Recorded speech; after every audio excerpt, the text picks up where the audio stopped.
एक बहुत सुंदर कथा हमारी शिव महापुराण में आती है, एक बहुत सुंदर कथा हमारे यहाँ हमें सुनने को मिलती है। आप उस कथा का स्मरण करिएगा।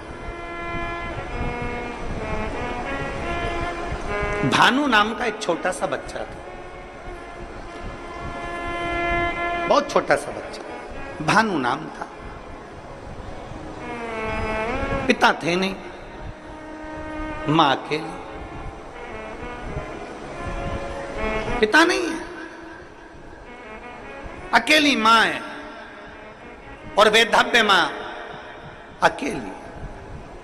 भानु का पालन पोषण कर रही है, खूब अच्छे से उसको रख रही है, खूब अच्छे से उसको खिला रही पिला रही, जितना बन सकता है उससे सेवा करती है। सुंदर दृष्टांत है।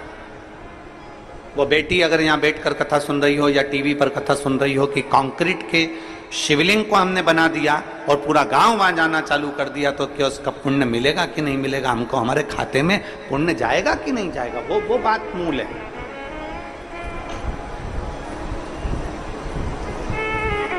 हमारे पास शिवलिंग नहीं था तो हमने वो कंक्रीट का बना दिया, तो उसका पुण्य है कि नहीं उसके लिए। भानु की मां उसका पालन पोषण कर रही है। घर में इतना वैभव नहीं है, घर में इतना धन नहीं।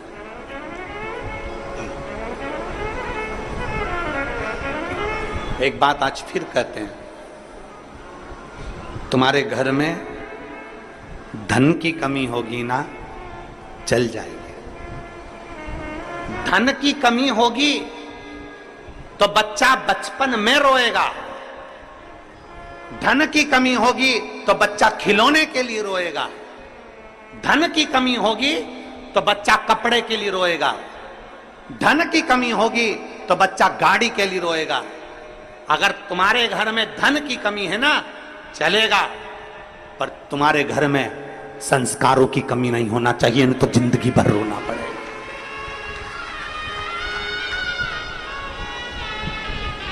घर में अगर धन की कमी है तो चल जाएगा, 2 रोटी कम खाओगे, रूखी खाओगे, सूखी खाओगे, चल जाएगा, बचपन निकल जाएगा, जवानी निकल जाएगी, पर संस्कारों की कमी नहीं होना चाहिए। अगर हमारा संस्कार समाप्त हो गया तो हमें जिंदगी भर रोना पड़ सकता है, जिंदगी भर, जिंदगी भर चलेगा। धन की कमी चलेगी पर संस्कारों की कमी ना हो। संस्कार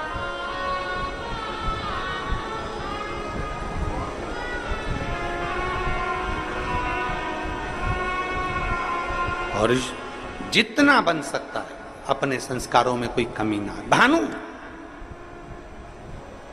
भानु की मां भले धन में कमी थी पर संस्कारों में कमी नहीं रखी भानु की। एक दिन भानु ने अपनी मां से पूछा, मां सबके घर में खूब सा राशि ठाठ है पर हमारे घर में कुछ नहीं है। मां के मुख से निकल गया, जिस दिन महादेव चाहेगा उस दिन ठाठ भी दे देगा, जिस दिन महादेव चाहेगा उस दिन ठाठ दे देगा। 5 वर्ष का भानु जहां भी खेलने बैठता है, जहां भी खेलता है, खेलते खेलते मिट्टी को उठाकर, धूल को उठाकर, जो जमीन पर खेलता है तो वहां की मिट्टी को ऐसा इकट्ठा करता है, शिवलिंग बनाता है, जलाधारी बनाता है, पेड़ पत्ती का पत्तियां तोड़ता है वृक्षों से, उसके ऊपर चढ़ा देता है। थोड़ी देर बाद भानु उसको मिटा देता है। फिर कहीं खेलता है, मिट्टी में गया, मिट्टी का शिवलिंग बना लेता है, पत्तियां तोड़ता है, शिवजी पे चढ़ा देता है, उसको मिटा देता है। 4 छोटी छोटी डंडियां लाकर खड़ी करता है, उस पे झोपड़ी बनाता है, उसके अंदर एक मिट्टी का शिवलिंग बना लेता है, उस पे पत्तियां लाता है, तोड़कर चढ़ा देता है। यह केवल भानु की कथा नहीं, ये आपकी और हमारी भी कथा है। बचपन में कई बेटियां, बचपन में कई बेटे, बचपन में छोटे छोटे लड़के, सोमवार आता है, मंगलवार आता है, बुधवार आता है, गुरुवार आता है, ऐसे कई दिन, कोई शिवरात्रि, कोई सावन का महीना आता है, छोटे छोटे बच्चे डंडियां लाते हैं, तोड़कर छोटी छोटी डंडियां तैयार कर कर उस पर छप्पर डालकर उसमें मिट्टी का शिवलिंग बना लेते हैं, उसका श्रृंगार कर देते हैं, उसके ऊपर पत्ता पत्ती लाकर चढ़ा देते हैं। कई लोग हंसते हैं, बताओ कैसा मूर्ख है, कैसे इसमें अकल नहीं है, छोटा सा बच्चा है, इसने ऐसा कर लिया। घर के अंदर वो भगवान की पूजन करता है, छोटा सा बच्चा।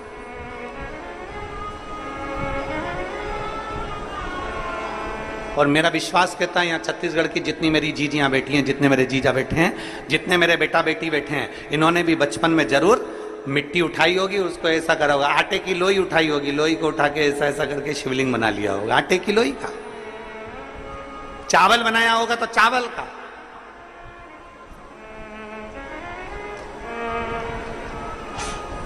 बोलो बोलो, सही है कि गलत है? बचपन में खेलते समय मिट्टी का, धूल का, पत्थर का, आटे का, जो मिल जाता था उसका हम शिवलिंग कई बार बना लेते थे। कितना सुंदर कहा इस दृष्टांत के अंदर कि भानु मिट्टी का शिवलिंग बनाता, मिटा देता, जो मिल जाता उसको, धूल मिल जाती धूल का बनाता, मिटा देता।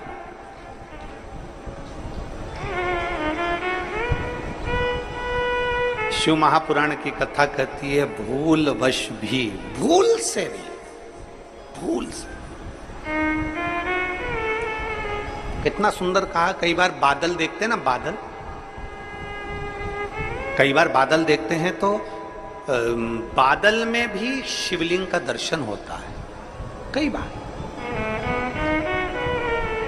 वहां शिवलिंग आया नहीं है, वहां शिवलिंग आया नहीं है, पर बादल देख रहे हो और दूसरे भी देख रहे हैं, उनको नहीं दिख रहा है, पर आपको बादल में ऐसा लग रहा है कि ये जलाधारी है, ये शिवलिंग है, ये सामने नंदी है, ये शंकर है, ये पार्वती है। बादल में भी आपको शिवलिंग का दर्शन हो रहा है। कई बार पानी में, कई बार शिवलिंग में, कई बार वृक्ष में, कई बार बेलपत्री की पत्ती में भी शंकर के शिवलिंग का दर्शन हो जाता है। कई बार फूल में शिवलिंग का दर्शन हो जाता है। क्यों, किस लिए, किस भाव से? तो हमारे यहां दृष्टांत सागर कहता है, अगर तुम्हारी नेत्रों से तुम्हें बादल में, जल में, थल में, पाषाण में, मिट्टी में, धूल में भी अगर भूल से भी तुमने शिवलिंग का निर्माण करा है या दर्शन करा है, तो तुम्हें तुम्हारे खाते में एक शिवलिंग के निर्माण का पुण्य तुम्हारे खाते में जुड़ जाता है और उसका फल तुम्हें मृत्यु के पहले प्राप्त जरूर होता है। वो मिलता जरूर है। अब बादल में शिवलिंग बना, बादल में धुएं से, भाप से शिवलिंग का दर्शन हुआ, तो यहां शिवलिंग बना नहीं है, ये आपकी दृष्टि में, आपके मन में शिवलिंग समाया था तो आपने उसको शिवलिंग बनाया। वो देख ऐसा लग रहा है, ऐसा लग रहा है ना कि सामने जलाधारी है, ऐसा लग रहा है ना सामने शिवलिंग है, ऐसा लग रहा है ना कि सामने शंकर है। मतलब तुमने अपने दिल से बादल में भी शिवलिंग बनाया है, मतलब एक शिवलिंग बनाने का पुण्य तेरे खाते में जा चुका है। तुमने बेलपत्र में दर्शन करा, देखो ऐसा लग रहा है ना ये जलाधारी है, ये शिव है, ऐसा लग रहा है ना, मतलब तुमने बेलपत्र में भी शिवलिंग बनाया है, एक शिवलिंग का पुण्य तुम्हारे खाते में चला गया। केवल एक मिट्टी का बनाया, पाषाण का बनाया या कोई चीज का बनाया, ये हमारे खाते में पहुंच गया। एक शिवलिंग भले तुमने दिल से, मन से, भाव से बनाया, पर पहुंच गया।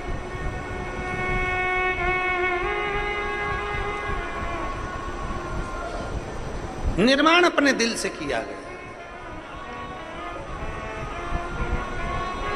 महाराज कितना सुंदर कहा किसी ने कि आर्थिक स्थिति ठीक हो ना हो,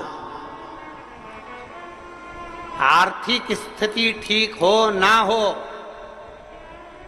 चलेगा, पर मानसिक स्थिति ठीक होना चाहिए तो जिंदगी सार्थक हो।